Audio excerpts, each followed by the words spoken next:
This is the Hidden Killers podcast with Tony Bruschi. It's a quaint town, Ocklawaha, Florida. An ominous shadow of darkness creeping over it as the town learns of 3 teenagers dead, their lives brimming with youthful exuberance and potential, murdered in cold blood in a chilling 48-hour period. I can't help but shudder at the grim thought that these young souls aged 16 and 17 were so viciously taken from this world, leaving behind aching hearts and unanswered questions. Layla Silvernail, 16-year-old, discovered clinging to life in a dumpster, a bullet lodged in her head.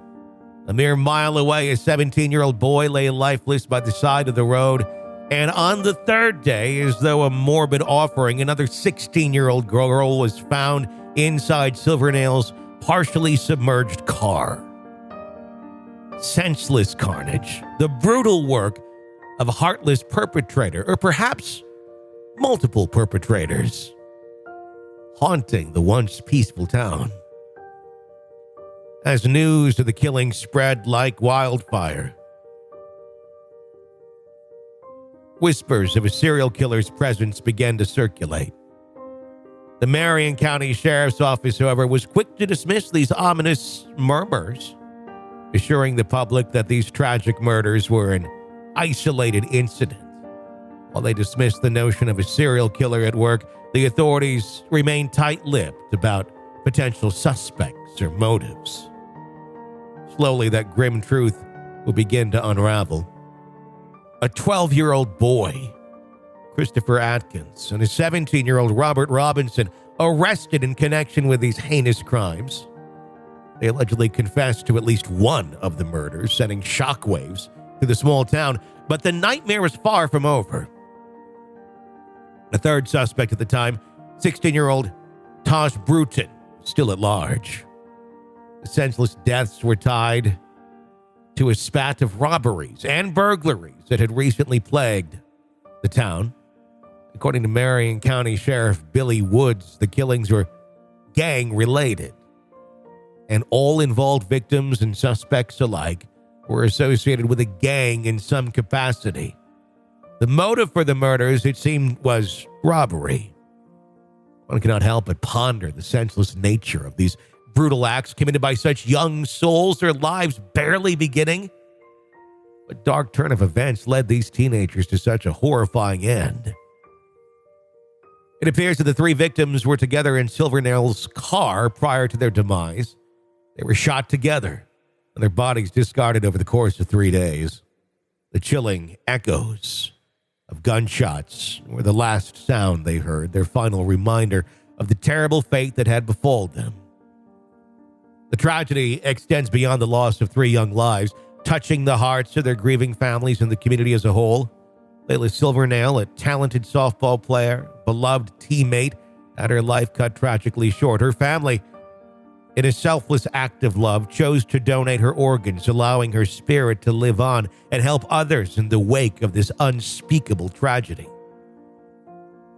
As the investigation continued, Sheriff Woods implored the public to refrain from spreading rumors and falsehoods. The families of the victims, grappling with their unimaginable loss, enacted their right to Marsy's Law, requesting that their children's names be withheld from public documents. In a town shrouded in grief and uncertainty, the once close-knit community now finds itself grappling with the chilling reality of these senseless murders.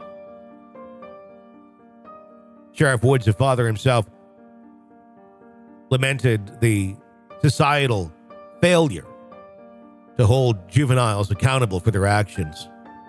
With a heavy heart, he spoke of staring into the eyes of the mothers of the suspected killers, women who were willing to give their sons everything, yet were now faced with the unthinkable consequences of their children's actions. He implored the community and society at large to address the underlying issues that had led these young lives astray. In the midst of the tragedy, the authorities worked tirelessly to bring the perpetrators to justice. Sheriff Woods vowed to apprehend the third suspect, Taj Bruton, with a solemn promise made to the grieving families and a community desperate for answers. For now, Ocklawaha remains a town in mourning, its quiet streets haunted by the specter of tragedy. And as the sun sets on another day, one cannot help but wonder what hidden truths still lie beneath the surface, waiting to be uncovered in the shadowy corners of this once idyllic small town. This is an examination of the hidden human condition. This is the Hidden Killers Podcast. The Hidden Killers Podcast. With Tony Bruschi. Very sad, sick story. Everyone involved not old enough to drink. Some not old enough to even drive. Yet, murder seemed like a solution. Very sad story. My name's Tony Bruschi. You can follow me on Twitter at TonyBPod. Stay with us.